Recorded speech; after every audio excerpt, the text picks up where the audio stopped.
Pray silence and be upstanding to receive the Worshipful Mayor of the Borough of Eastbourne, Councillor Pat Waterham.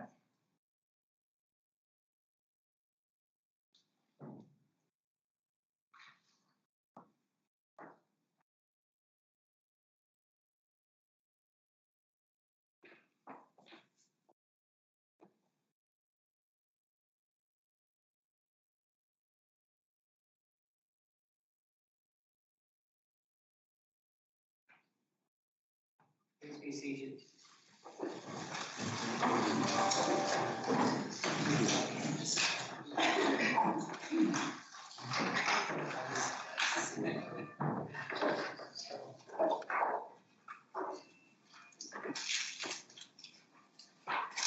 Good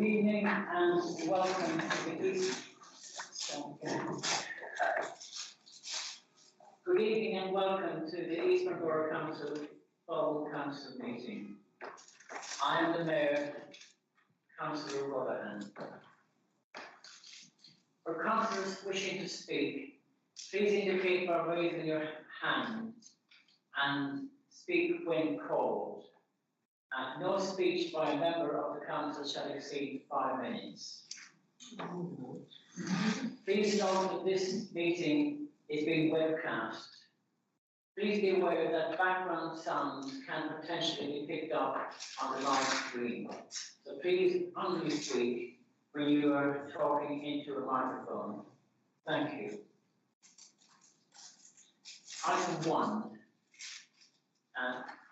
Minutes, pages 5 to 14. Councillors, if you wish me to sign the minutes of the last meeting on 18th of May 2022 as a correct record. Agreed. Agreed.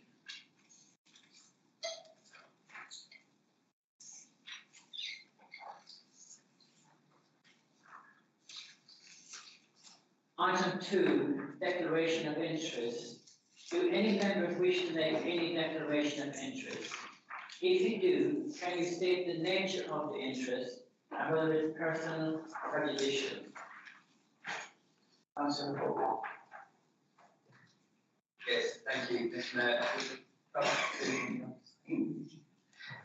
With regards to the promotion this evening concerning Devil Airport, I understand that there was a statement issued by the Chamber of Commerce.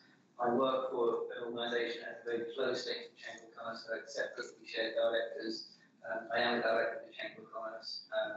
There's no financial implication, however, I just wish to be noted as a personal but not prejudicial person. Thank you.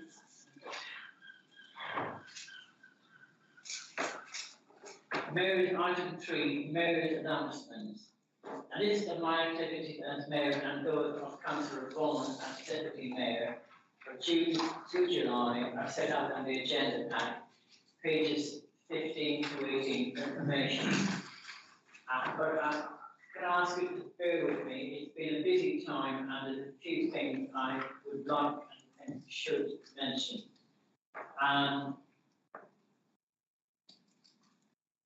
One of the things we've had is the Platinum Jubilee. So we had a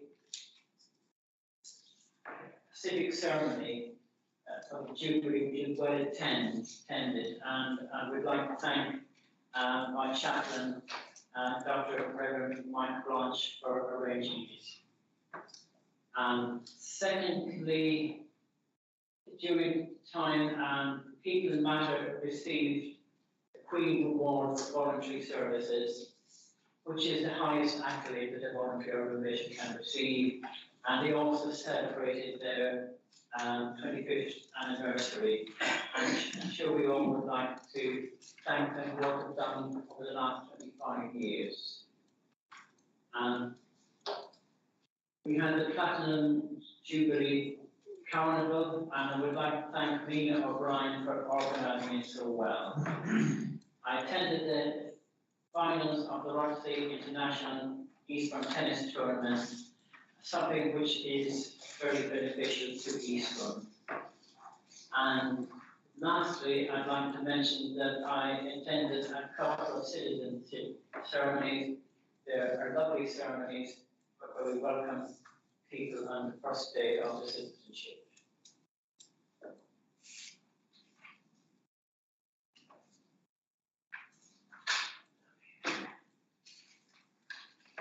Item 4, apologies for absence.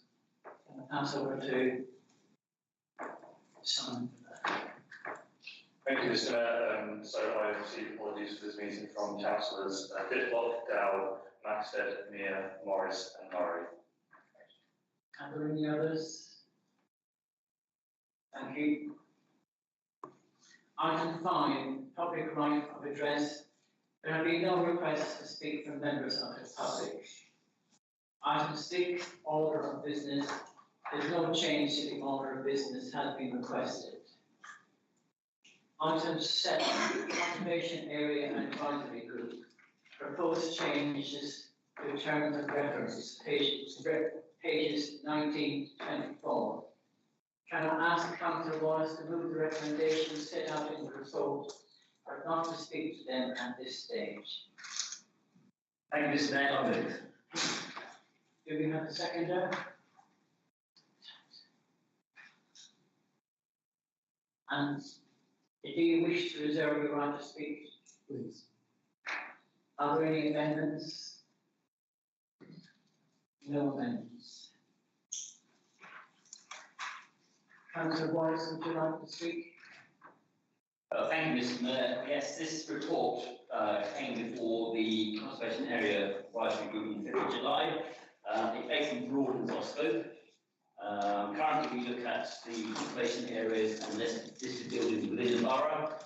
This is now, however, with this proposal, this paper, we're now looking to include all heritage assets throughout the borough, regardless of whether inside or outside the conservation area. And we're looking at things like monuments, street furniture, central parks, post shelters, all those things that we walk past every day. And following look at, currently have no heritage protection. And we are looking to do an audit on all of these, and that audit will take place and will be duly reported. We're also expanding the number of members to 5, with 3 being from the controlling group. This just mirrors every other committee we have at Borough Council, with a controlling group as the majority.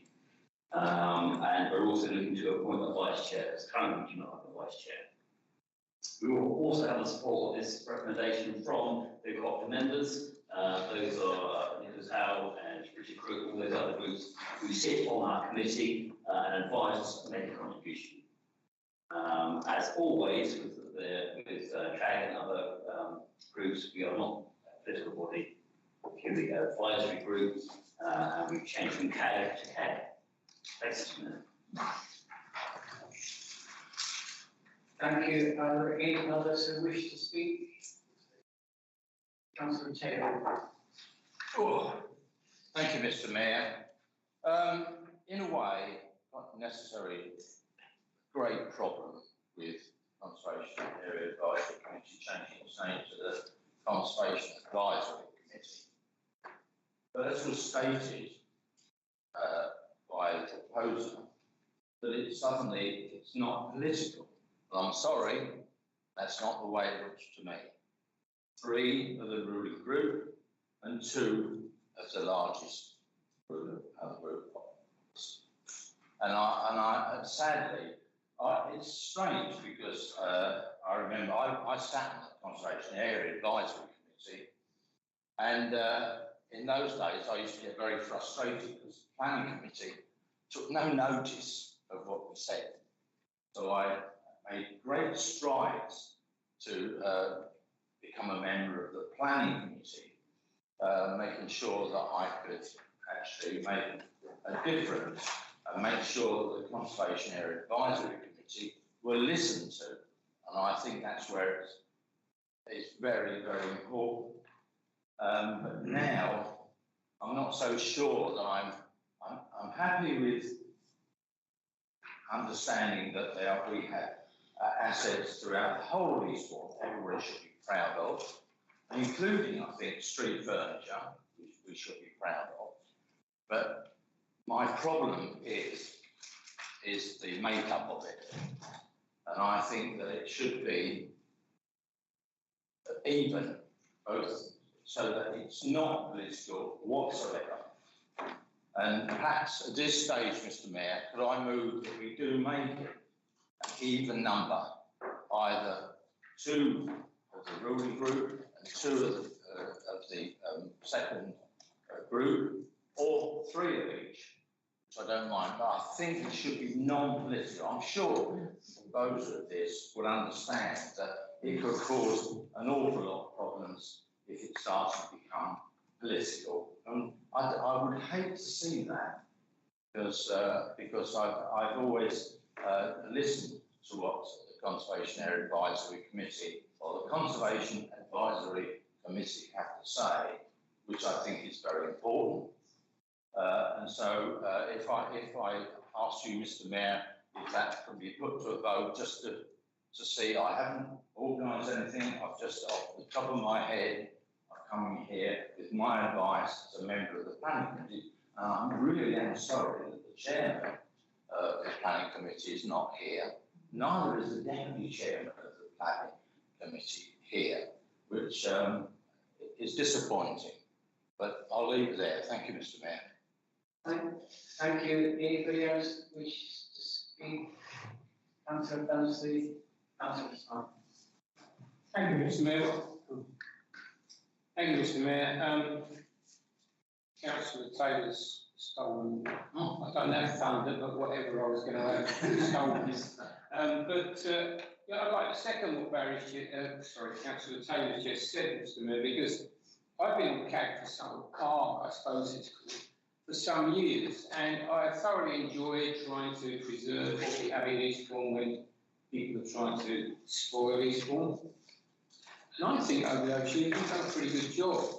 And I can't really see the reason for bringing political votes into I really don't. And, you know, I feel sorry now for our voluntary, people that really know what they're doing more than I do when it comes to architecture and things like that. I mean, people like Richard Crook, who's been on there for many, many years, one of the well-known architects in the southeast of England.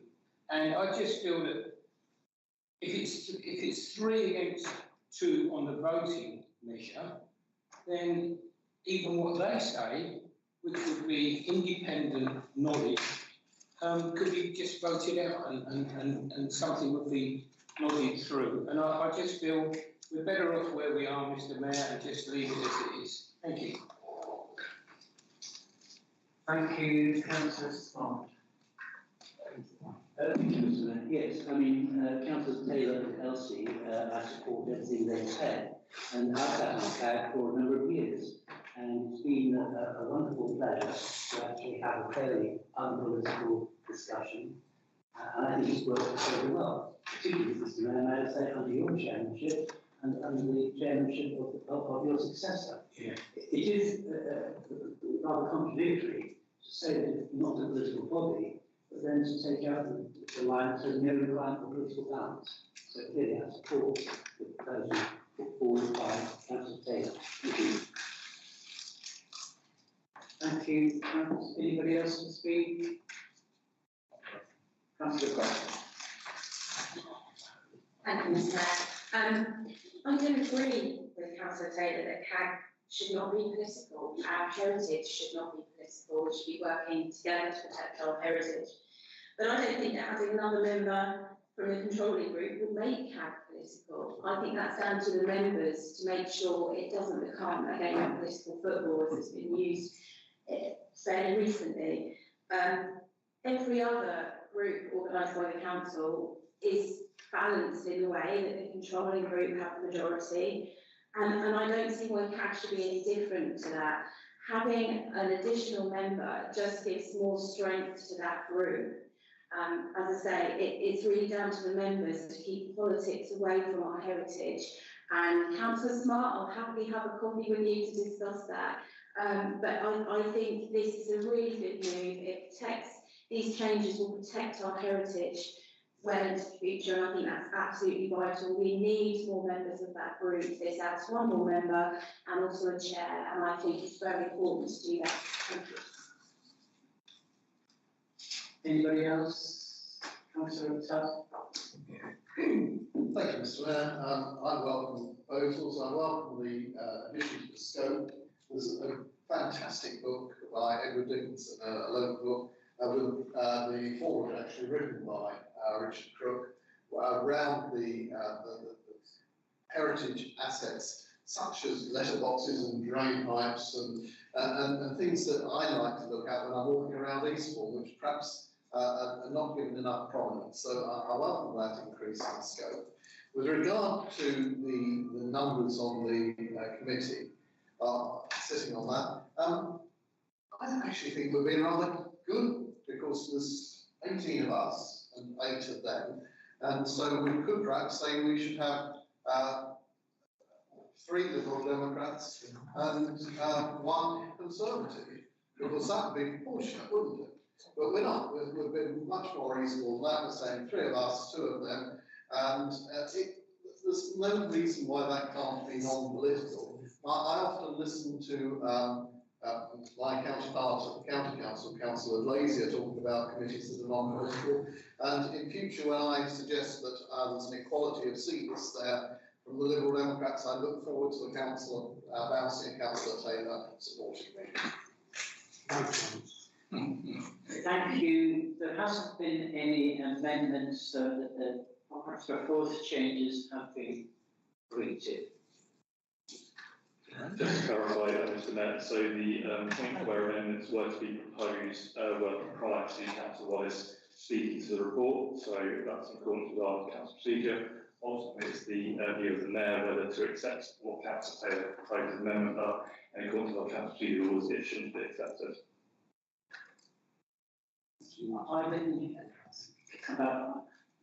I understood that he was making comments that he wasn't putting an amendment. No, Mr. Mayor, I put an amendment forward that it is not split evenly and not politically balanced, to make it non-political.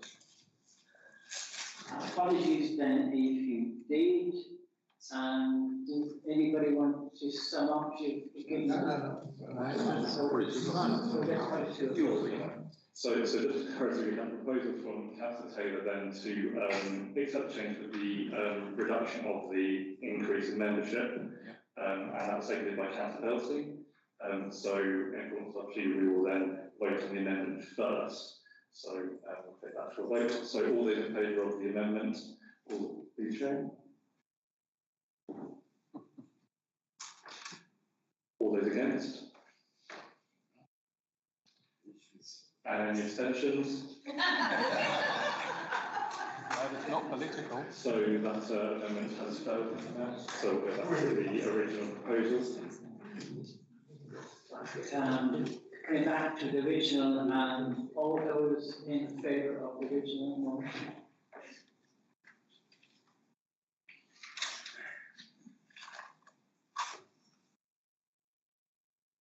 All those against? Abstentions? So it is carried.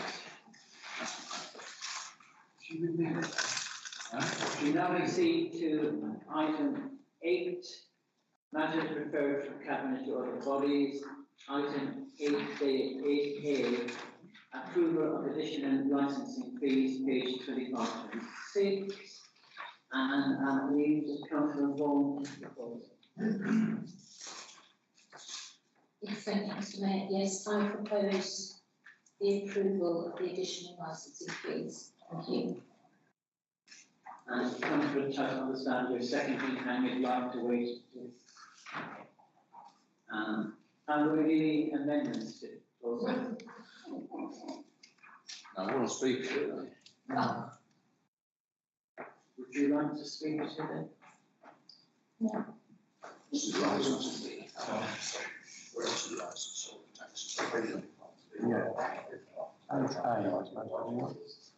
Would anybody like to raise anything on? No.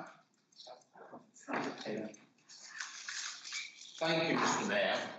Only that I very much support the fact that at the licensing committee, there was an issue came up about showing a particular information for clients that may get into hackney carriages. And I had the same problem when we were sorting out the plate that goes on the back of a hackney carriage. And I spoke and said that we should be supporting this, which is the civic badge, which I'm sure, Mr. Mayor, you support wholeheartedly. This came up with licensing, and I brought the same issue. It seems nothing, but these sort of things. It's not on the agenda. Oh, isn't it? I thought it was part of the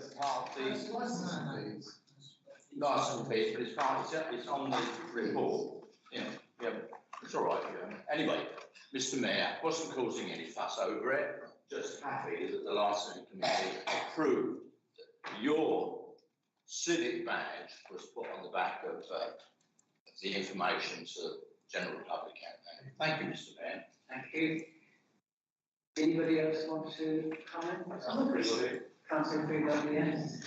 Thank you very much, Mr. Mayor. Yeah, just looking, obviously, it wasn't at the licensing meeting, and I noticed that the fee included safeguarding training, cycling children and vulnerable adults, and disability awareness training. And in the payment, it says it's a one-off payment, which suggests it's one-off training. Might not be for now, but for future licensing committees, I would suggest that training isn't one-off. Safeguarding training should be done at least every couple of years. So I would suspect that if that training needs to be done, then that needs to be rolled forward in the licensing fees if that incurs an increased cost. That was it. Thank you. Thank you. Anybody else wish to comment? Yeah. Councillor Patrick, Steve. Thank you, Mr. Mayor. What Councillor Taylor referred to, I couldn't find on the paper in front of me, but it was referring to licensing fees. But I don't suppose anybody would have an objection to the civic crest. I would be wearing my tie as well this evening had I not sat through a 7-hour pension committee at county council before having to rush back here and not having time to change. So we're very happy with that. With regards to Councillor Freebody's comments, they can take note of those and pass them to our licensing officers.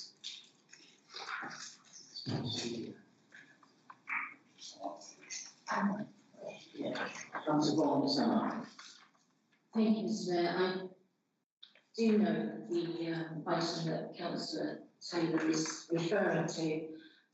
It's to make people feel safer in Eastbourne's cabs and hackney cabs and private hire.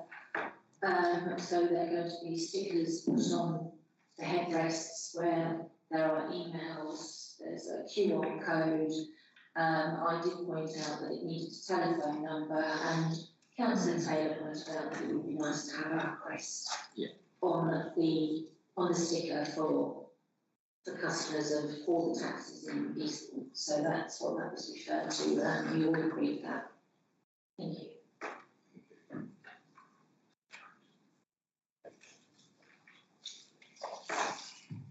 Can we have reports on the proposals? All those in favour? It's unanimous.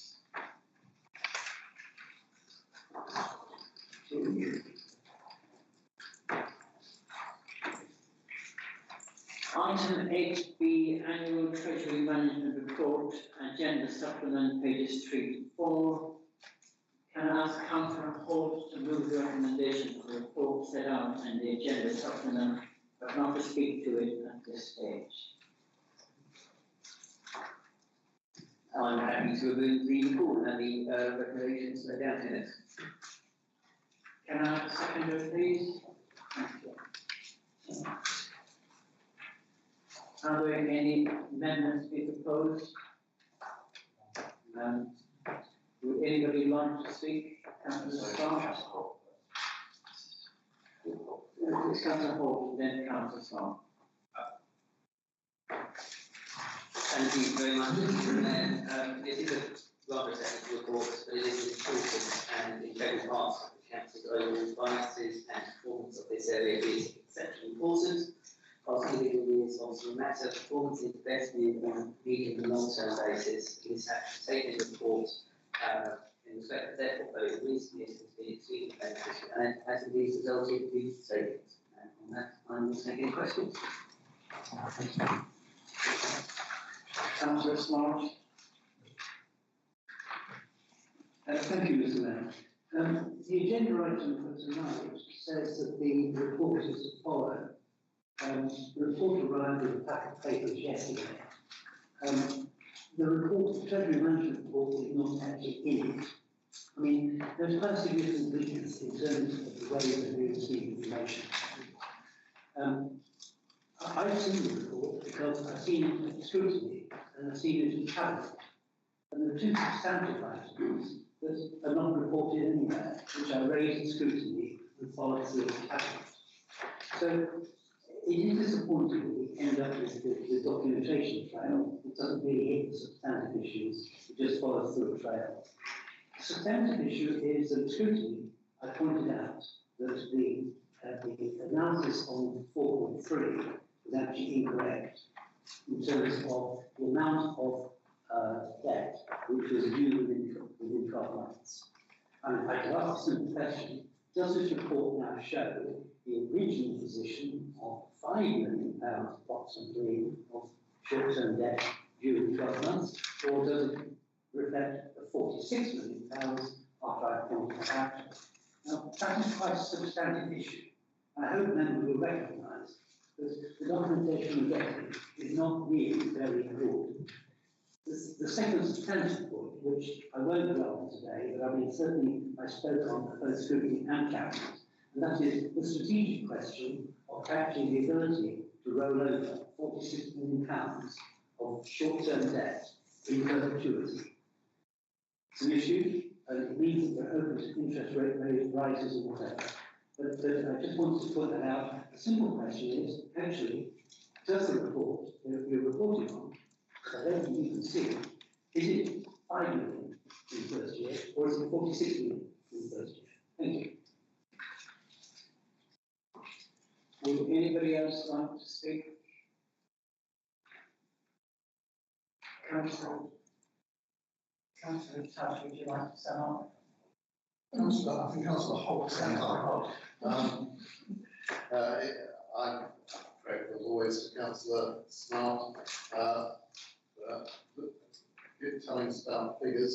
I'm looking at the cabinet paper that you will have seen, page 76, appendix A, that details the short-term borrowing.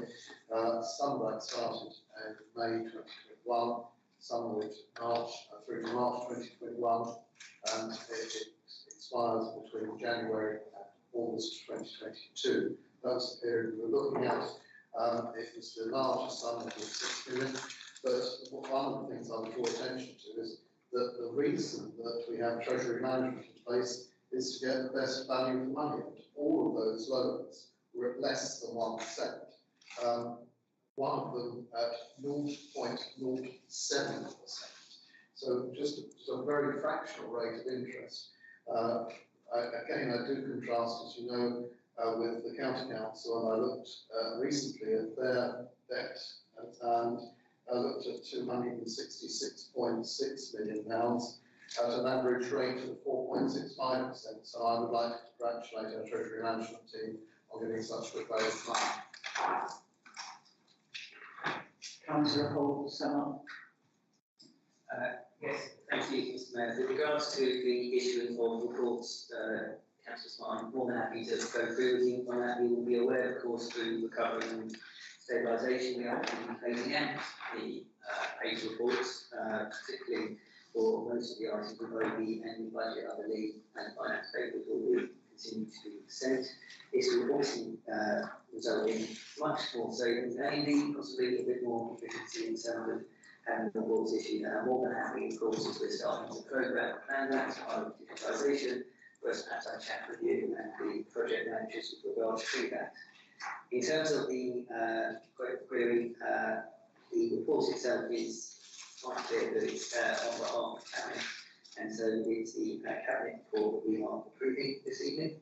With regards to questions in terms of 46 mil and in short-term debt, we do not borrow more than within bounds of our needs, and we have to be aware of the potential inflation risk, particularly right at present.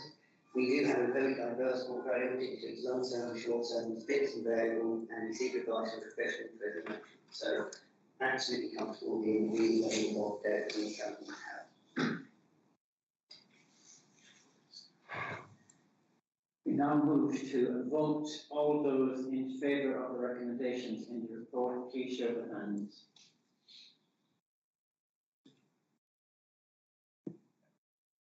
Unanimous. Abstain. Okay, one abstention.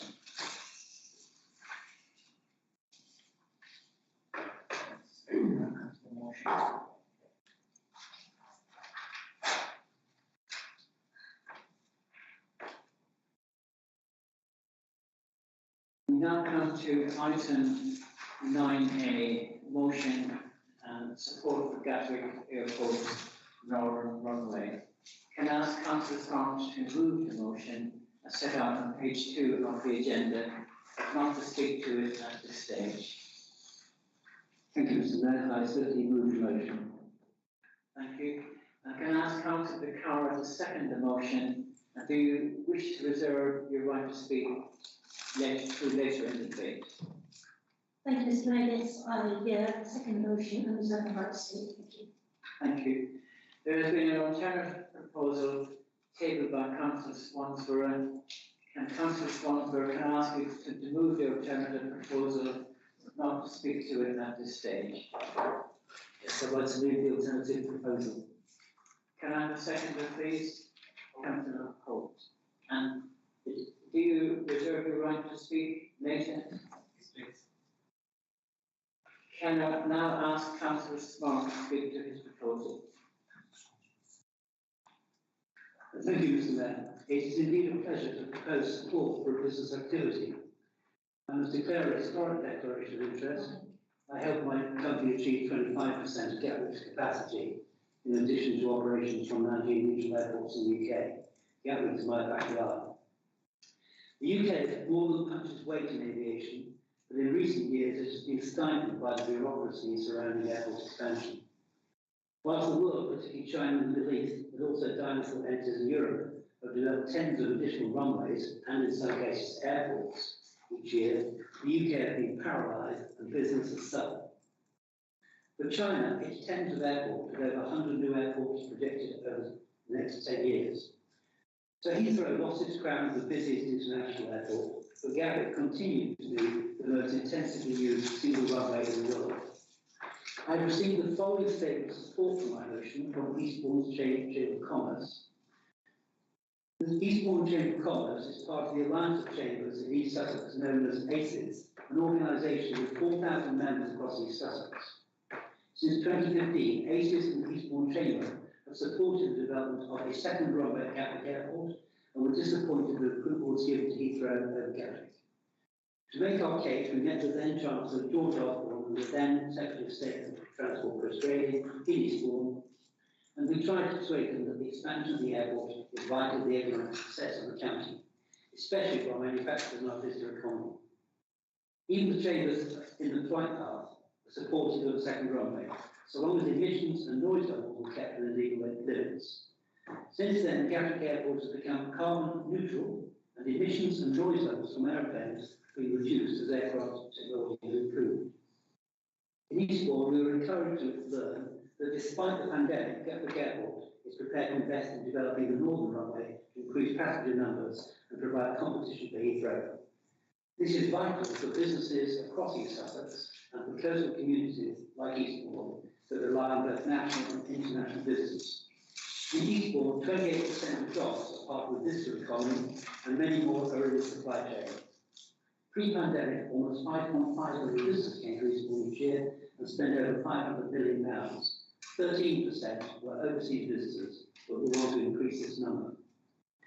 The Department of Transport told us in 2016 that we would be more likely to receive much needed funds to improve lateral road and rail links across the county if Gatwick develops a second runway.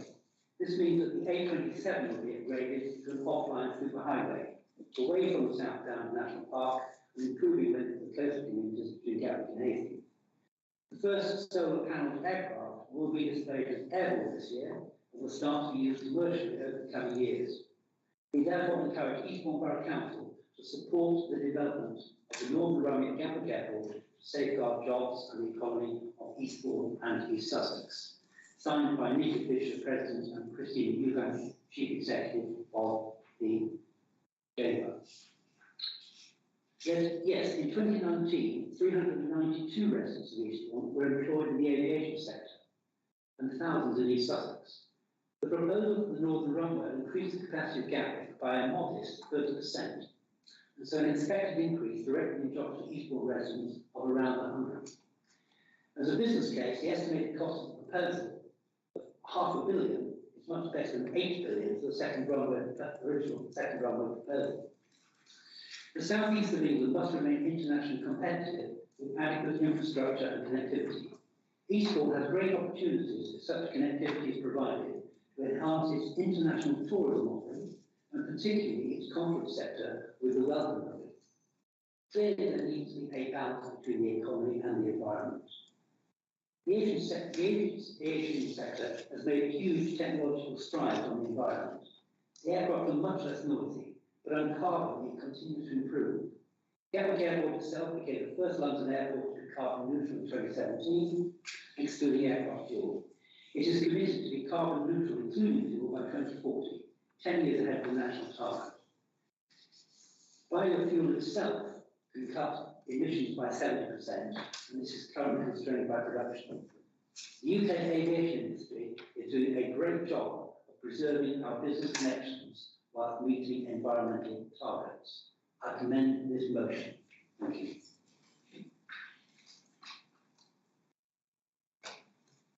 Thank you.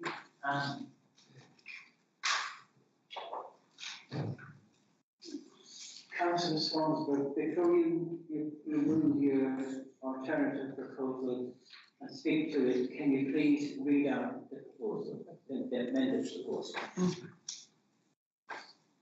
Thank you, Mr. Mayor. It reads as follows. Eastbourne Borough Council notes its previous support for a second runway at Gatwick Airport in 2013. Since then, Eastbourne Borough Council has pledged to be carbon neutral by 2030. Eastbourne Borough Council further notes the UK government had committed to increase airplane capacity and a new runway located at either Heathrow or Gatwick. Eastbourne Borough Council understands that Gatwick Airport was claimed to be the first carbon neutral London airport in 2017 and states on their website that they are committed to net zero direct emissions by 2040. Eastbourne Borough Council asks scrutiny committee to consider these claims and the carbon neutrality pledge at Gatwick Airport and the impact on this council's carbon neutrality pledge before considering further its support for a second runway. This should include both passenger journeys to and from the airport and fuel emissions.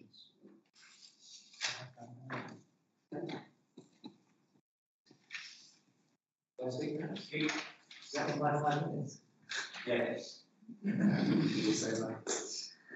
It's quite interesting that this motion should come up this week when the news is so full of the effects of climate change, not just on something called the planet, but on us, because climate change came to us this week. Not just in the form of massive fires in France and Spain, but actually here in England, in places like Gravesend, where houses are almost spontaneously combusted in the heat. Nothing in the motion, which Max Smart has put forward, seems to refer to the perilous position of the planet. Now, first of all, part of the justification that he has for this thing are these massive numbers of £1.5 billion and 18,000 jobs. Much has been made of this data. when the report was produced, I think at the end of 2021, there was considerable criticisms of the way in which Gatwick put their figures together and their data together. One of the reports that I read there referred to the lack of cogent detail to validate the case, lack of methodology in preparing forecasts. On the local economic impact, it was thought that it's unlikely to be significant, which I thought was quite a powerful statement. And most of that is concerns over the passenger forecast. How many passengers will actually go through the airport? What is the capacity going to be? On the socio-economic impact, there was also lots of claims made about the benefits. But who's going to get the benefits? Are they going to be spread widely, or are they going to be concentrated in a few hands? So I think you have to treat councillors' claims for the economic benefits with some scepticism. On another amendment, we supported the second runway in 2013. But since then, we passed a carbon neutral motion. It tells you something about our realisation that we really can't go on like this. We really can't go on having lumps of adverse technology in the pursuit of money at the expense of the planet. We all know that air travel is having a significant adverse effect. It was talked about by 2040, this won't have happened by 2040. Actually, the next 20 years or so are crucial because if you read all the figures, it's not going to get any better by putting more aeroplanes up there. Aeroplanes, I understand, I think I read this in the Financial Times study, is responsible for 2% of all the man-made carbon dioxide in the atmosphere. Not so much as 2%, but it's an awful lot for one industry to be producing. The other thing I thought was most significant is when an aeroplane takes off, it uses 25% of all the fuel it's carrying just to get off the ground and get up there. People who know anything about airports know that at Gatwick, that's what happens. Every 30 seconds or so, an aeroplane goes up and dumps another load of rubbish into the atmosphere. That's a part of the problem.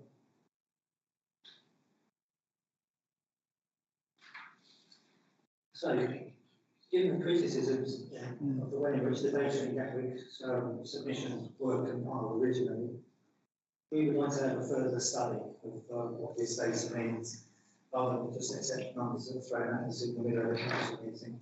We might have a deeper look into it to see whether or not it is valid and it actually does work, or whether it is something that's been intended for the occasion. Is that unfair? It's a little bit unfair. But something that's convenient to the occasion anyway.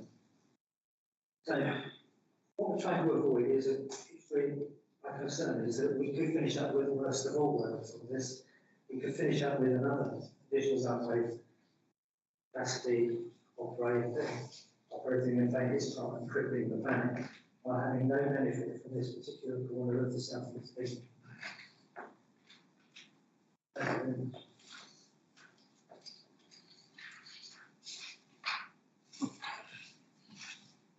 Thank you. We will now move on to the debate. Councillors, if you wish to speak, please raise a hand.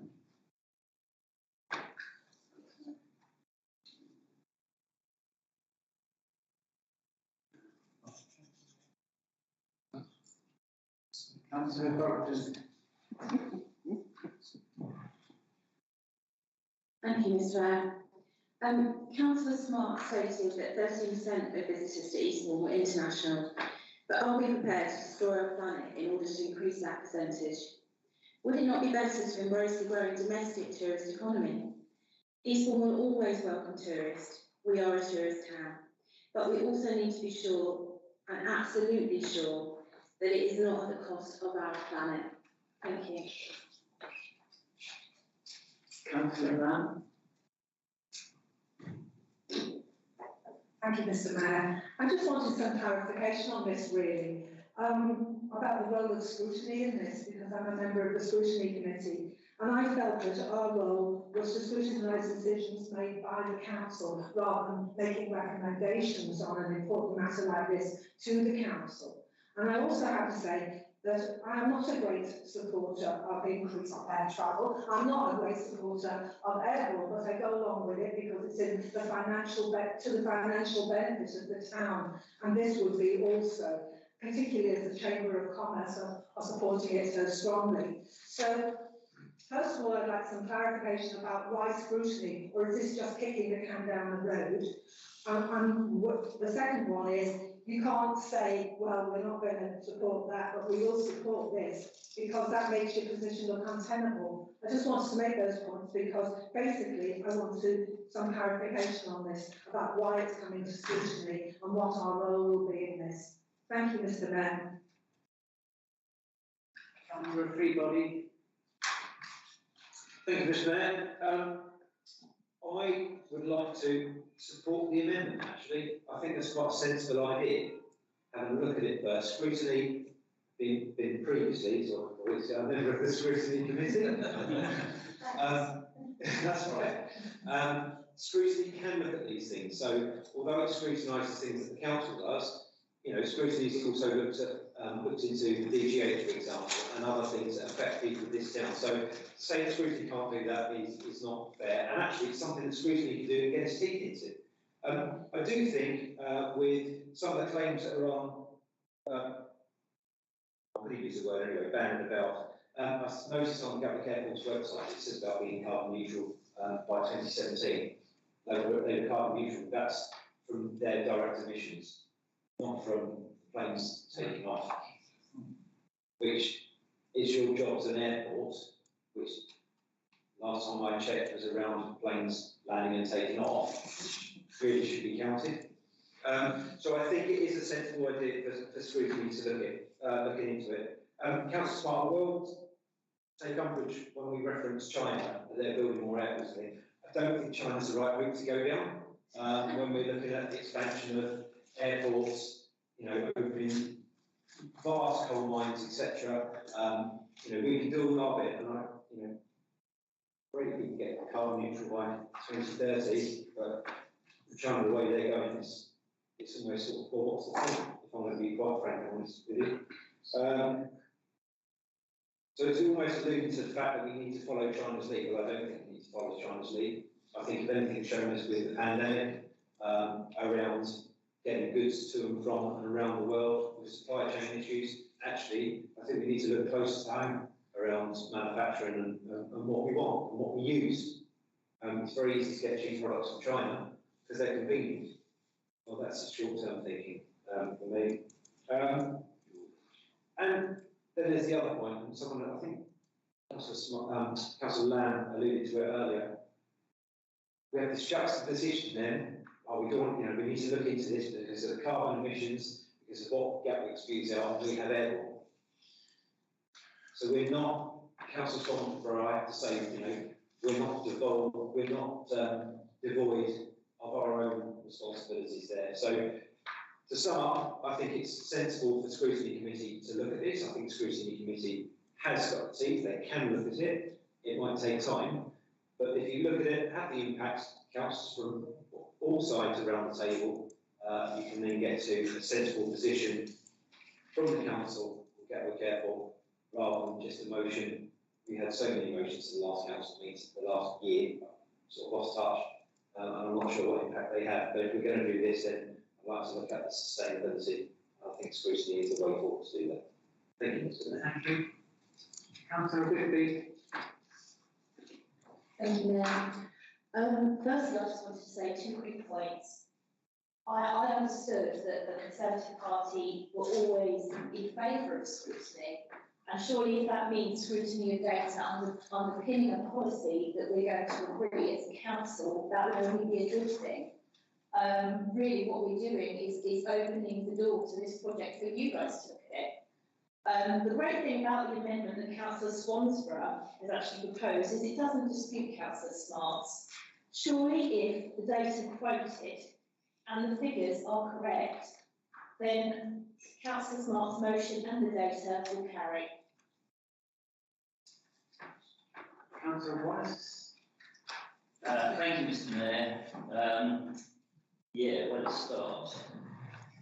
I've no sooner believe what the management of Gatwick Airport is saying about their carbon neutrality, and I would Exxon providing a report on environmental sustainability, or the British American Tobacco Company issuing a report on the impacts of smoking.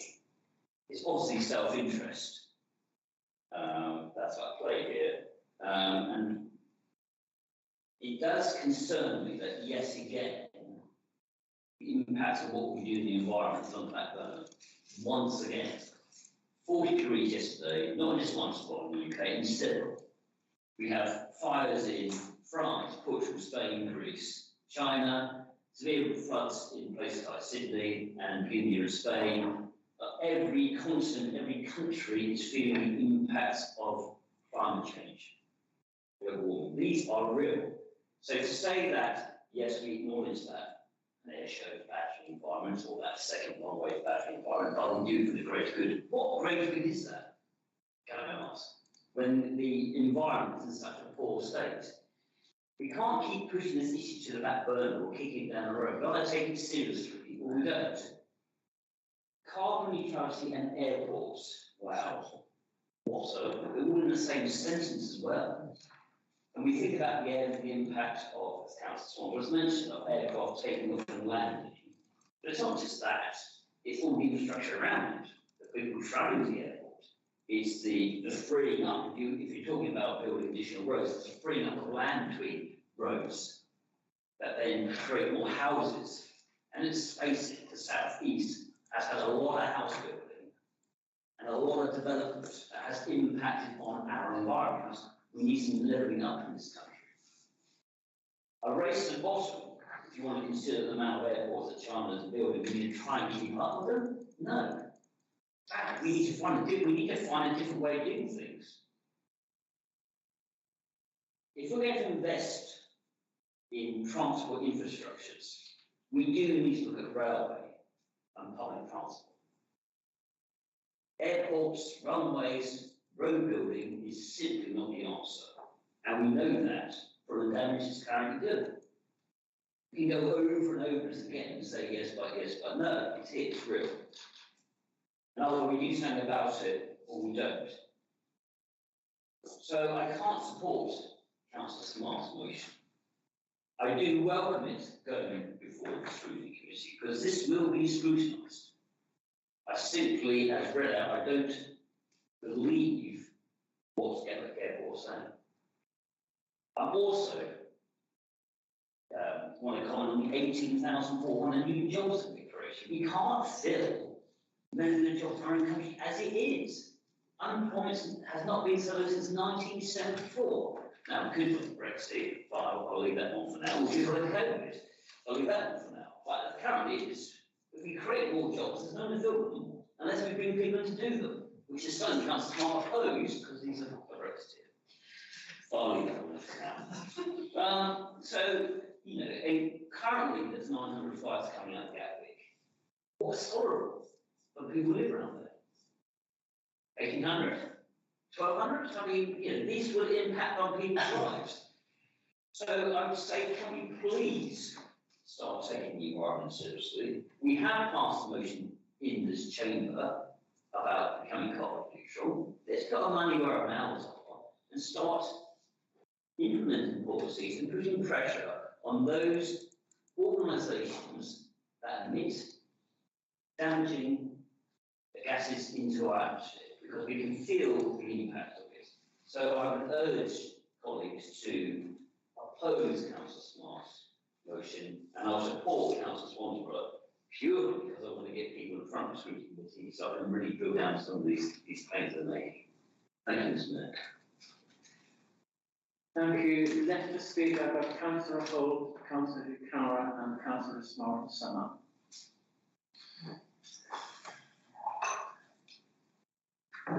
Thank you, Mr. Mayor, and thank you for allowing me to speak as well with regards to this. I absolutely fully endorse the amendment proposed by Councillor Swansborough with regards to Gatwick Airport. We've made a very serious pledge with regards to carbon neutrality. Before we take a step with regards to whether or not we support the second runway, we really need to drill down, as Councillor Wallace has already stated, as to what that would actually mean. I accept the comments made by some with regards to airborne. I suppose with airborne, it's within our control, it's within our gift, and we have a plan to reduce that and to make that carbon neutral by 2030. The best in the world, Gatwick is going to be doing it 10 years later. So what does that 10 years of extra carbon mean for this authority? What does it mean for our environment? What does it mean for our infrastructure? Lots of things can change as well. We made a pledge, or we supported the initial runway in 2013, and as the Chamber of Commerce so eloquently put it, they lobbied the current Chancellor of Baton, George Osborne. Whatever happened to him? Things change, and issues change, and masses change, and justifications and reasons for doing things change. And I just really feel that before we go ahead with this, it should be investigated further by scrutiny to make sure that we're all comfortable with whether or not we continue to hold that pledge for the second runway.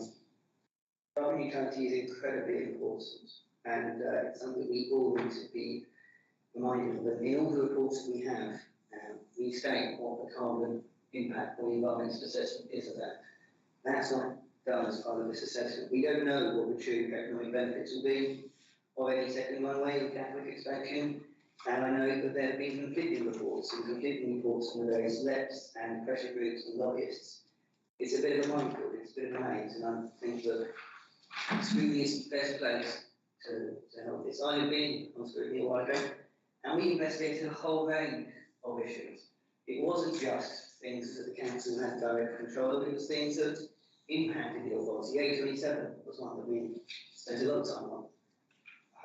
We also spent a lot of time on the DDH and impact. I really do believe that scrutiny can call relevant individuals to the meeting, that use its support to ask for senior officers for Gatwick to attend, and also to environmental groups, the Chamber of Commerce. I'm sure would be delighted to speak at any scrutiny meeting with regards to their thoughts, and indeed the LEPs and various other organisations of the profession. So I just think what we need to do is have a reasoned approach, look at what we're doing, and as Councillor Woodbridge so eloquently put it, we're always in favour of scrutiny, we always like to see scrutiny, we always like to see what suggestions are made. So with you guys, I suppose. Thank you, Councillor Picard. Thank you, Mr. Mayor. I'm seconding Councillor Smart's motion because I want the best for Eastbourne and for Eastbourne's businesses. The Northern Runway project, which makes the best use of Gatwick's existing infrastructure, is vital for London and the South East, and particularly for an aspiring conference venue such as Eastbourne. It will bring new jobs to the area and a boost to businesses. And I don't need to remind you, because it's been mentioned several times, that Gatwick have committed to net zero by 2040, 10 years ahead of the national target. On the way to achieving that, their goal for 2030 is to have reduced Scope 1 and 2 emissions by 25%, to source 50% of electrical and 50% of heat network from UK renewable sources, and require all airport duty vehicles and ground support equipment to meet zero or ultra-low emission standards. And they're also encouraging staff and passengers to use zero emission or public transport. They have a business model built around the most efficient airlines and are working with these airlines and fuel providers to implement the Sustainable Aviation Coalition Roadmap. This is the first aviation body in the world to commit to net zero.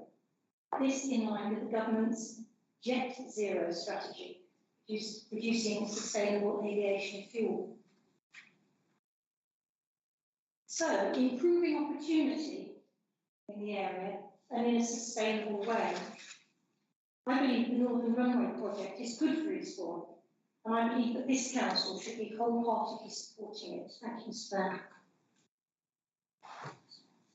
Councillor Smart. Councillor Smart, do you wish to sum up before we go to a vote? Yes, please. Thank you. Yes, I mean, let me say that there are parts of this motion, with the amended motion, we don't disagree. We were quite happy with the scrutiny. I think that the actual scrutiny idea could be tidied up. I think that In some ways, it shouldn't be a lengthy proposal. Perhaps actually we should move the situation whereby in September we commit half a day, whereby we have the representatives from Gatwick and we scrutinise them. I was in their pocket, but I do believe there is a balance between business and the environment. We need to actually get the right balance. I think we probably have got the right balance. I'm disappointed to hear from Councillor Bertman that she sort of slightly demeans international tourism for us. In terms of Councillor Lamb, I think, yes, there certainly can be a lot of scrutiny for this. But I think that we don't want a lengthy process.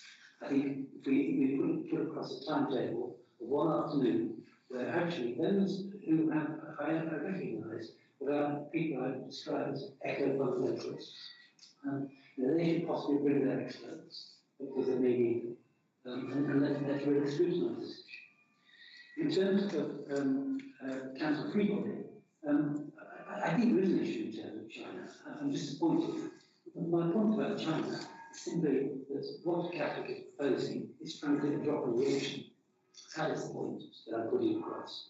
And we base this much of our business based on what is effectively a very, very minor issue. I talked about producing capacity of 30% more than is there currently. Effectively, we won't even be back to pre-pandemic levels till 2026. So effectively, this is quite a long gestation period. And we do have this in the UK, just slowing these things down so that they don't happen. I like Councillor Whitby's point, I thought it was absolutely appropriate. We can have a screening discussion, and that doesn't contradict with the motion we're trying to put forward. In terms of Councillor Wallace, yes, it's just not about Gaelic self-interest, it's about our own interest. I mean, I have to say that somebody might conclude from this discussion that there are members opposite who are effectively anti-business. I would very much like to actually move forward. I wish that this amendment weren't coming in place with our motion, because I suspect we probably could deal with a decent compromise. And we don't reject the idea of scrutiny, but we will abstain from it, because effectively you've knocked out our motion, which I don't think is right, and that's a pity. Thank you very much. Thank you, Councillor Smart. And that's not the alternative proposal to a vote by show of hands. All in favour?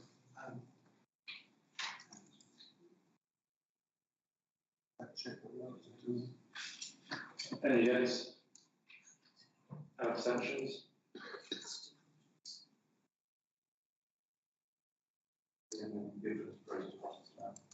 The amendment is carried. Thank you.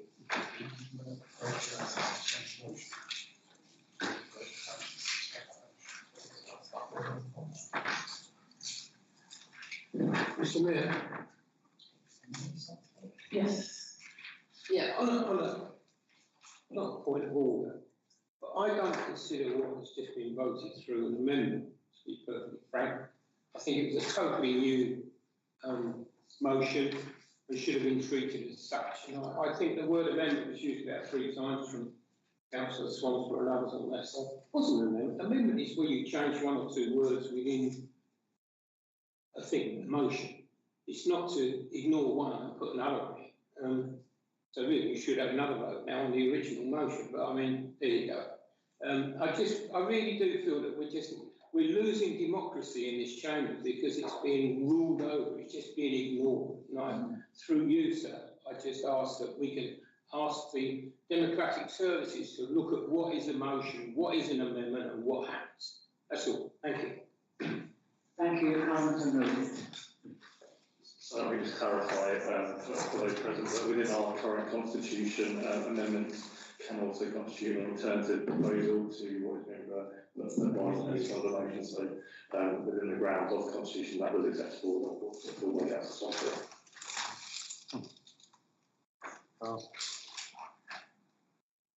We now move on to item 10, special urgency decisions by Cabinet members. Can I ask for Council to note the decision made by the leader of the special urgency powers on the 30th of May 2022 relating to council tax rebate scheme and discretionary rebate scheme in accordance with the Constitution. Everybody in agreement?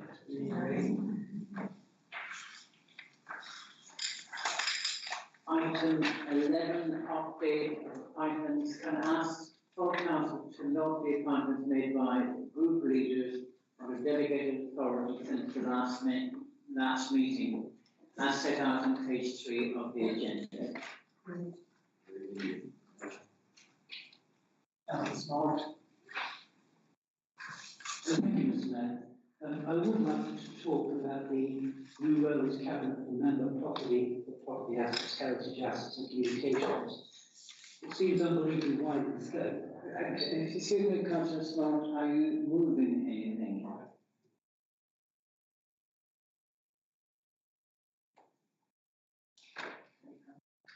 There is no provision within this item to discussion, it's just purely for the council to note. Thank you.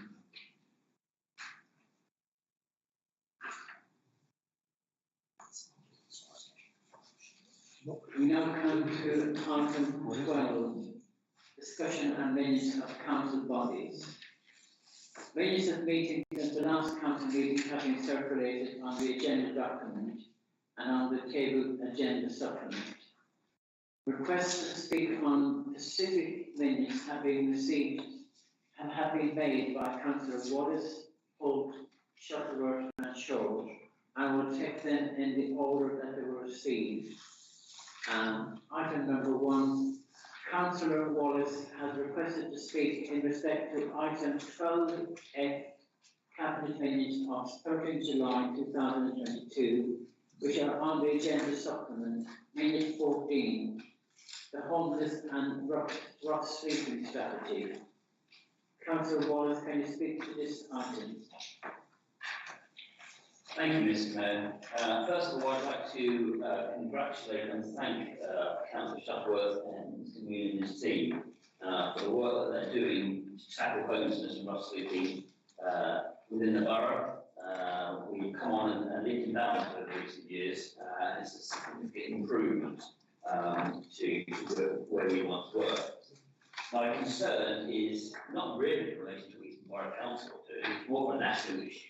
And I raised that scrutiny is that when people are moved from temporary accommodation to permanent accommodation, there are no targeting nationally around that. So if someone can be housed tomorrow in temporary accommodation instead of for days, weeks, years, and that has had an impact. It's on 96,000 households within the UK, or 250,000 individuals, many of those are children. And we know the impacts of accommodation on isolation, security and mental well-being. And it's important that, yes, getting people off the streets is one thing on temporary accommodation, but getting them permanent accommodation is something else. And Eastbourne, as we know, with our housing targets, struggles to provide affordable housing because of the very nature of our borough, the amount of brownfield and greenfield field sites available. So really, my question is, Councillor Shuttleworth, can we apply pressure to central government to apply the means for us to tackle some of the thousands of people currently in temporary accommodation, so they can move to permanent accommodation, so they can start rebuilding their lives accordingly? Thank you, Mr. Mayor. Thank you, Councillor Wallace. Would Councillor Tubbs or any other cabinet member wish to respond? Councillor Shuttleworth. Mr. Mayor, unless any other member wants to comment on that item. Okay. Thank you, Mr. Mayor, and thank you, Councillor Wallace, for raising what I consider to be certainly one of the most important items, if not the most important, on today's agenda. Reducing homelessness and ending rough sleeping is a top priority for Eastbourne Borough Council. This homeless and rough sleeping strategy covers the 5 years from 2022 through to 2025, 2027, if the math's right, and sets out many of the strategies to tackle the problem, and indeed in the appendix the actions are set out in the delivery plan. I'd like to take the opportunity to thank the housing team and indeed all the contributors from statutory agencies and from the voluntary community who've also played an important part in the consultation stage of this document. And indeed, I'm sure that all of us would want to recognise the important part played by volunteers in the local community at large in supporting some of the most vulnerable people in our community. The strategy provides an excellent framework for our continued work. Part of this work involves reducing rough sleeping, and in recent years, Mr. Mayor, the Rough Sleeping Initiative, the RSI, has developed its work and the amount of outreach specialist services for people. And I know that we would all recognise the devastating impact rough sleeping has on the health and well-being of those people who sadly become rough sleepers. The good news is that the RSI funding is to continue for at least another 3 years. However, as Councillor Wallace has indicated, homelessness covers a multitude of things, far more than just rough sleeping. It covers all those who live in poor and unsafe conditions, people at risk of abuse in their own home, people having to sofa search amongst friends, living in bed and breakfast accommodation, indeed all those who are at risk of becoming homeless. I'd like to say that from a Borough Council point of view, that we have succeeded in reducing the number of people using bed and breakfast accommodation, and due to the high numbers of people presenting to Eastbourne Housing, something like 1,400 presentations a year, we've had to look for more temporary accommodation for those people whilst the long-term solutions are found. And I share Councillor Wallace's concern that nationally, that affordable housing and that as part of the government's agenda on dealing with this issue needs to come much further up the list, along with other issues that contribute towards the problems, Mr. Mayor. The level of the local housing allowance, for instance, is a key issue which drives people into difficulties because they can't afford the rents. And that's another issue that I would raise along with the issue which Councillor Wallace has referred to. So the Council, in its own way, is trying to tackle these issues from a perspective of preventative work, interventions, and the provision of affordable housing wherever they can. We'll come to that on the item that I'm going to speak on shortly. But I do think that this plan is setting out a good strategy for moving forward, and in that sense I would commend it to the Council, and I would agree entirely with Councillor Wallace that there are issues that need to be raised with national government, and I will certainly take up the issue which he has raised, but I do commend the strategy to members of the Council. Thank you. Thank you, Councillor Shuttleworth.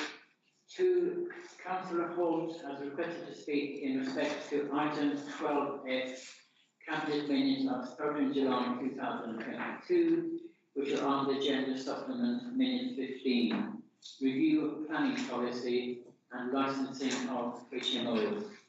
Councillor Holt, you can speak to this item. Thank you very much, Mr. Mayor. It probably is useful to follow the course for homeless and rough sleeping strategy, because I'm pretty well aware that HMOs are used quite often to help house those and are often used as a measure. And well-run HMOs, as I said, Cabinet and other places are to be encouraged, and something that we would seek to support. And as I said before, and it's not that we're against HMOs and well-run HMOs, it's the combination of HMOs and a small combined area that is often a problem. So I just wish to this evening thank the officers particularly supporting to anyone who's worked really hard on this report and started to support together with regards to the next stage about indeed other members of the council. I know that this was raised at various meetings, including legal speaking, and other domains and local plans and various other bits and pieces. So I know it's taken up considerable council time, but it is something that I certainly welcome, particularly for my ward deputy. Thank you, Councillor Holt. Would Councillor Tush, any cabinet member, wish to respond? Sorry? No.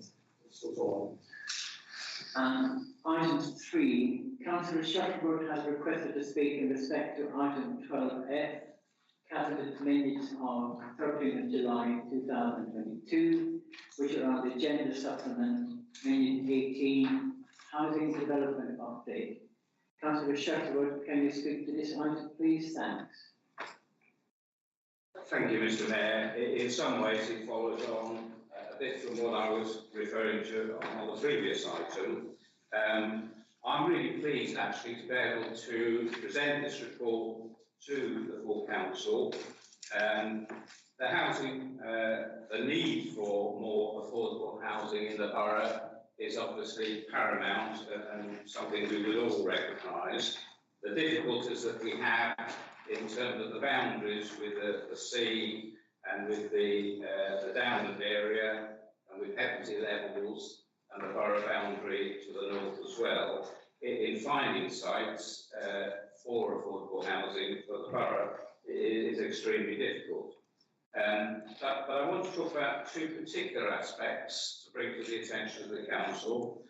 The first one is a really good news story because part of our strategy, as members will be aware, given carbon neutral 2030, is to make sure that our developments, the ones that we are directly involved with, as far as is possible, contain as many sustainable features as possible. And this is even more important now with the pressures on cost of living and energy. So I'm really pleased that one of the developments that we have been involved with, which is the Foundry in Langley Road, which Boutique Modern developed for us, has been put forward for a national award, which I'm sure you'll be aware of, and features in the top 10 in terms of social housing projects across the country because of the features in that development using renewable technologies with a focus on insulation and heating and cooling. I think that's a really good thing for Eastbourne Borough Council, and it's reflected in the other developments that we are currently also working on. I'd also like to refer to the biggest one of all, which of course is Bedford Well Road, which we'll all be very much acquainted with, been part of our programme now for some time, and I have to say been supported by members on all sides of the council, and it's a really important development containing 100 affordable houses. Basically, and I'm short on time, so I'll try and cut it short, but this current development is on a brownfield site, so it's absolutely perfect for development. It's right in line with what the government would want. The normal thing, as you'll be aware with all our developments, is that when the developments are almost shovel ready, that the government put in from Homes England some affordable housing monies. It's the way the process works. In this particular case, the government haven't yet, or Homes England haven't come forward with that monies. We think that that's vital that they do. I wrote to the Member of Parliament on the subject, and what I was informed of was the government's scheme to the brownfield site scheme, which was to use the levelling up money in the white paper. You members may be aware that the government announced that they would put £1.8 billion into a special fund to release for brownfield sites development across the country. I repeat that, 1.8 billion, that's a lot of money. Sadly, at the moment, out of that 1.8 billion, only 40 million has actually been allocated to any schemes up and down the land. 40 million, that's across the country. So you can do the maths on that. I'm sure there's members on the other side of the chamber who are very hot on the maths. As they do the maths and work out the percentage, they'll find that that's a very, very tiny percentage. So my plea tonight is, because of the importance of Bedfordwell Road, that the members on the other side join with me and try and put as much pressure as possible on the government to release that affordable housing money, either from the Homes England grant or from the Brownfields grant, which they've talked so much about, because we desperately need the usual amount of money to kickstart the project. We're shovel ready, we need those houses, it meets the criteria, and it's vitally important that Eastbourne gets that money so that we can provide those 100 affordable houses. Thank you, Mr. Mayor. Thank you for the timing. Councillor Tubb, do you wish to respond? No. Item 4, Councillor Shaw has requested to speak in respect of item 12A, audit and governance minutes of 12th July 2022, which are on the agenda supplement. Minute 7, external audits update. Councillor Shaw, you can speak to this item. Thanks, Mayor. If it's at all possible, I'd quite like to bring some of this together. If that works, it doesn't sign it on. So the item 7 is about the external audits update. We had quite a time at ordinary governments to actually get any timings out of Ben Sheriff. In the end, after a lot of questioning, we managed to get some dates out of him about when the audits will happen and when they will be actually finalised. So really, this is just a plea, and I know you're as keen as everybody else to get the accounts audited, and really, we're charging you with holding Deloitte to account and ensure that there is no slippage. So the 1920 accounts are supposed to be finalised by September 22. So this September, within 3 months. 2021 by November 22, in about 5 or 6 months. And the 21-22 by February 23. So really, this is just a plea, as I say, to get those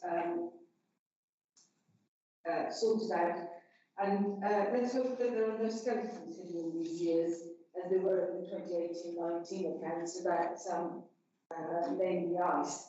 And the main thing about this is we have been waiting so long. We'll have forgotten what we did in those years by the time these accounts are finalised. So that was it on the external audit. I'm sorry, did you want to say something? Sorry.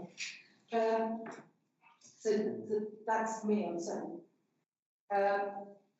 On strategic risk. Just 1 second, please. Can I ask if anyone in the cabinet would like to respond? Councillor Holt. Mr. Mayor, with your indulgence, I'm more than happy for Councillor Shaw to continue if she wishes, and I will respond to any of the direct audit. In terms of external audit update and item 7, I am very grateful to Councillor Shaw that you realised so quickly that, of course, it is done by an external contractor through a national contract, something that was a little bit of a debate for the last couple of years, possibly before you yourself. In terms of that, absolutely we're committed to providing them with all the information, any information they require, and indeed in quick time, and we will do everything we can to pressurise them to get the work done quickly. We know that, as I say, they've had significant delays in the past. There are no skeletons in any closet, nor there ever been, and I know that because we've been under constant review and constant scrutiny, as we well, as I said before, many times this evening, but particularly with regards to the capitalisation direction, which of course we undertook during that time, and we before when we had LJ pre-reviews, we had an independent auditor, we had an external assessor. I'm confident that these reports will be showing very strong and stable, and indeed maybe even encourage the recovery work that we've worked so hard over the last few years to do. Councillor Tuck. To add briefly to what Councillor Holt said, these are conducted by external auditors, private firms. Government sets the sort of monies that paid for those audits, and last year only 1 in 10 council audits were completed on time across the country. It's an appallingly low rate, and something needs to be done nationally to address it.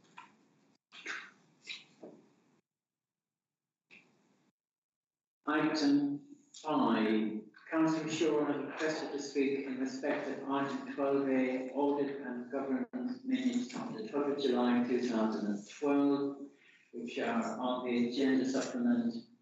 Minute 8, strategic risk register quarterly review. Councillor Shaw, do you wish to speak? Yes, please. Thank you, Mr. Mayor. Onto the strategic risk register, and again, it's a fairly minor point, but an important one, that we have a strategic risk register which has an awful lot of red and amber issues, and I understand that the CMT literally just reviewed all of the risks at the same time. And again, another plea is to say that could the red risks please be reviewed more often, because there are certain areas in there that are of concern, and particularly as Stephen Gilbert, the newly appointed audit independent person, has also actually pointed out that there are some areas that he would like to add to it, and again, simply a plea to say, please keep an eye on those. So that's it. Thank you. Councillor Holt, do you wish to speak? Thank you very much once again, Mr. Mayor. Thank you very much, Councillor Shaw. Very happy for us indeed to go through that risk register, and indeed if the independent person, or the independent person should go through that as well, I'm sure we could review that.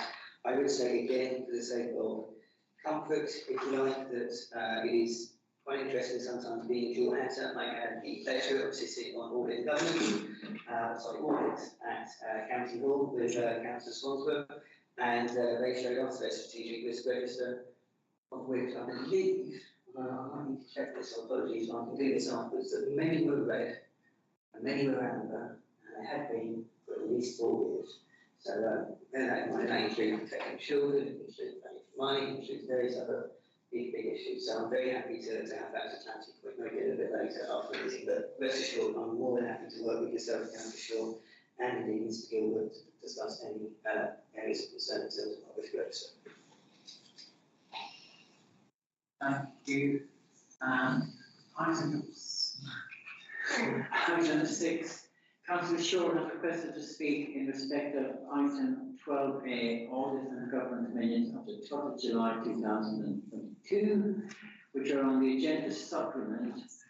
Minute 9, arrears collection update. Councillor Shaw.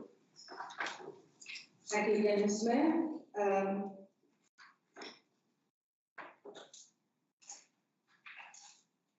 Just trying to collect my thoughts for a second. Every time I mention anything about Eastbourne Borough Council, either Councillor Tuck or Councillor Holt just want to jump onto any other place that they can go to, but to actually keep the attention on Eastbourne Borough Council. So let's try this one then. So in terms of arrears collection update, I'm very, very grateful. I have every faith in what Tim Whelan and his officers are doing, and this issue was brought about I suppose about 8 months ago, for the first time by me, as far as I know, because certainly I know for certain that we did not have a handle on the total value of arrears to Eastbourne Borough Council. I know that because I was told by the officers that whilst I'm asking these questions, staff have been taken off actually collecting arrears, and they had to spend time to put this information together. So whilst Councillor Swansborough and Councillor Cutt, we had a meeting about it, and I know that there's a lot of work being done. This is the first time, so thank you, that in the minutes of the Audit and Governance that we actually have a report of exactly how much the arrears are. Now I know, once again, Councillor Cutt will mention, oh, it's 21 million on average across all different councils, and that, you know, we're doing well, aren't we? We've only got 18.7 million arrears. When you mentioned the 21 million, perhaps you could explain what kind of size of these councils they are, and how old is the oldest debt. To be honest, I'm really not interested, because I'm only saying this because you're the one who always mentioned these different things. All I'm interested in is Eastbourne Borough Council, and why are we in this mess? Now, if you look at the minutes under the arrears, you can see that the total amount is £18.7 million. So, my point about this is that we need to do something more than we're doing so far. And there are lots of things being done, but I think we need to add additional resource to getting some of this money in as quickly as we can. And more importantly, and I know, again, you're going to jump in and say, we can't write off certain things. I know that. And what I'm saying is that we need to have a cohesive policy of how we go forward and reduce this amount of arrears, and more importantly, get the money in so that we can do all the sorts of things that we want to do, like Councillor Shuttleworth was mentioning about getting the new housing built, or whether it's about helping people in other ways. So, £18.7 million, that's an awful lot of money that's owed to Eastbourne Borough Council, which we need to do something about. And some of it, if it had been collected earlier, would have really been useful as well. Thank you. Thank you, Councillor Shaw. Councillor Tutt. Councillor Shaw quite often talks about arrears, and so to put things into perspective, I wanted to know how we stood against other local authorities. So I looked at the amount owed to local authorities as a whole, and at the Cabinet meeting I asked the Chief Finance Officer if she would calculate the average for local authorities. That's not the other two authorities, they're not, we're talking about borough, district councils and unitary authorities. And the average is over 21 million. So comparatively, they're doing quite well. 18 million is a lot of money, but no, we're not in a mess, as you suggest. We've never been in a mess. Yes, staff moved from collecting some of the longer outstanding arrears, which are smaller amounts, because they were concentrating on the larger amounts that are being owed in more recent times. A lot of those historic debts, we've got payment plans in place. Some of those payment plans have been agreed by the court. And if the court says somebody can afford £1 a week, they can afford £1 a week. There's no point in us asking for £5 a week if they haven't got that money to spend. And Councillor Shaw, you've often also referenced your former employer, HMRC. I wondered how much they were owed. I haven't got a figure for it, but over 24 million people in this country owe money to HMRC, and that is a very, very large figure.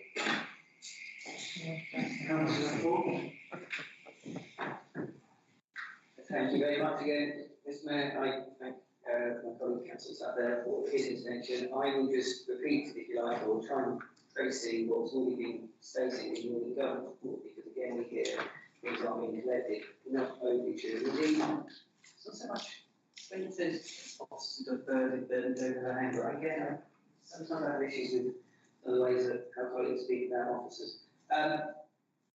We, by law, residents are required to pay council tax to any officers, and the council has a duty to collect council tax arrears. Council's powers to write off any council tax debt are very limited and potentially very costly for council, national government. The approach to arrears, the correct collection was decided on a case-by-case basis and was necessary. Some federal debts are still recoverable.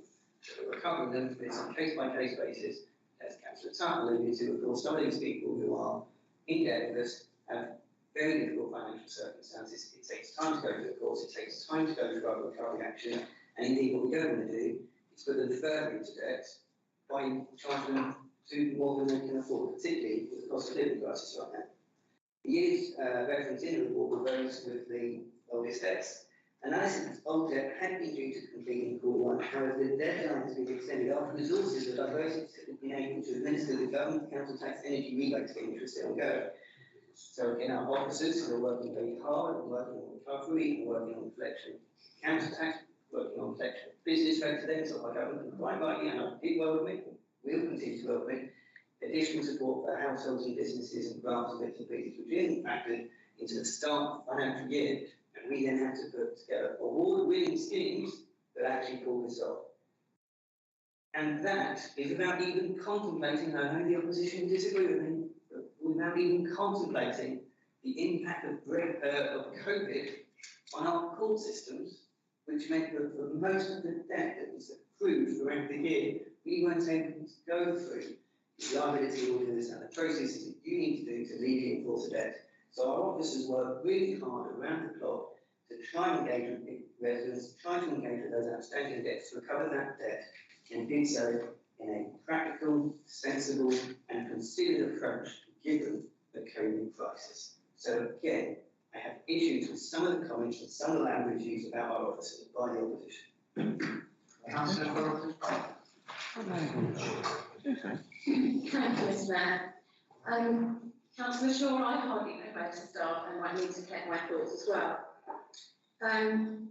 There is a national staff shortage in every sector of business in the UK. I take offence at Councillor Shaw's comments, asking us to keep an eye on things and chase arrears during the cost of living emergency. Our officers are doing the best they can under difficult circumstances.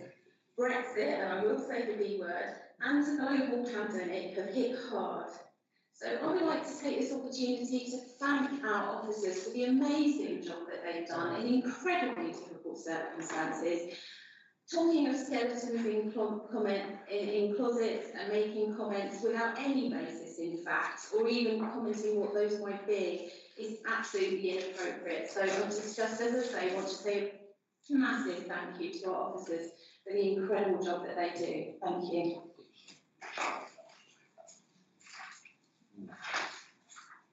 Item 7. Councillor Shaw has requested to speak in respect of item 12F, Cabinet minutes on the 13th July 2022, which are on the Agenda Supplement Minute 9, Recovery and Stabilisation Programme. Councillor Shaw.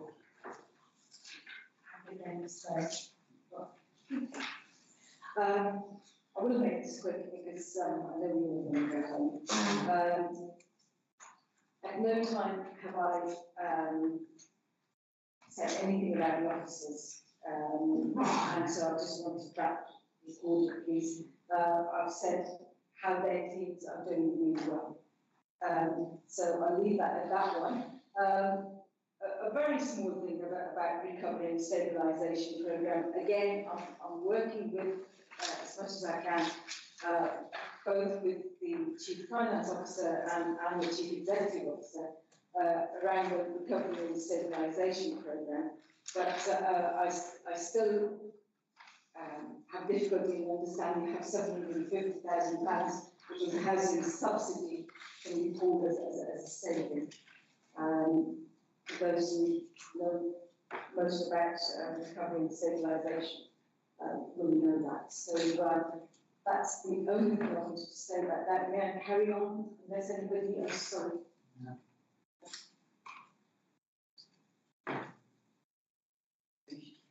Thank you. Councillor Tutt.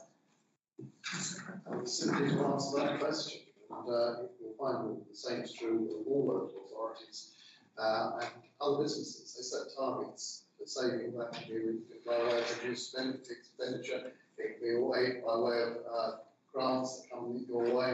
It can be by way of increased income. You set a target that balances your books. We set a target. We've exceeded it. Councillor Hall. Councillor Hall. Nothing from me to add to this. Thank you. Anybody else?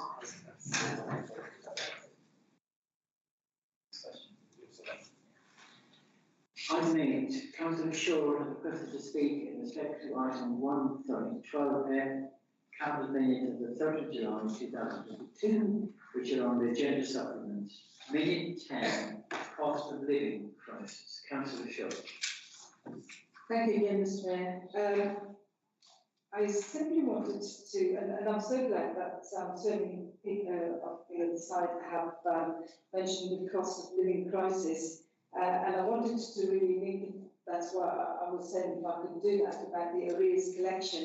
Every time arrears are washed through different agents, it puts on the cost of collecting to the actual person who's owing this money. So the fact that the council tax simply rolls in most of the time, as most people pay by direct debit. So there's only a very small amount that's not collected to that, and we can't even collect that. So what we're doing is that we're pushing all this debt to different agents, and every time the agent actually writes a letter or takes any action at all, the extra amounts are actually going to these people who can't pay. So really, we need to sort out our own something and do as much as we can in-house so that we're not adding to the burden where it's already existing with the cost of living crisis. Thank you very much, Mr. Mayor. Thank you, Councillor Hall.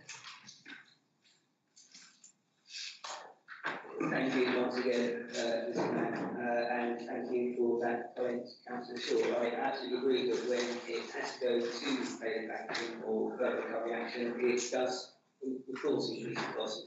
That is why what we do, what we have, and I'm sure Mr. Williams, the Director of Services, will be delighted to tell you all the things we do to make sure that we don't have to do that, and it goes to the last resort. As I stated previously, it is on a case-by-case basis, and of course, we work with the we work with businesses when they engage, and we do everything we can to engage. In fact, something that I know that we're really proud of, and again, we should be commended to Mr. Wheeler and his fantastic team, both of revenues and collection, is that actually we're now starting to proactively engage with people through open data, open sources. We may be having additional issues in terms of rent, or in terms of council tax, in terms of other issues, and actually engaging with them person. We've done that working through very elaborate and highly complicated. And if you ask me the technical details, I'll sit there and glaze over. But I know Tim and his team work exceptionally hard on that, and are particularly proud of that.